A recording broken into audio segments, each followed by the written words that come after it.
In today's video, I am going to show you how you can recover your deleted Instagram account after 30 days. Therefore, without wasting any of your time, let's jump to the video.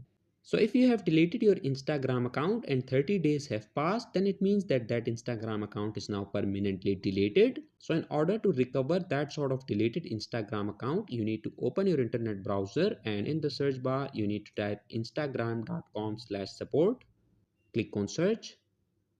Click on these three horizontal lines at the top right corner of your screens and then click on manage your account. Click on the first option, signing up and getting started.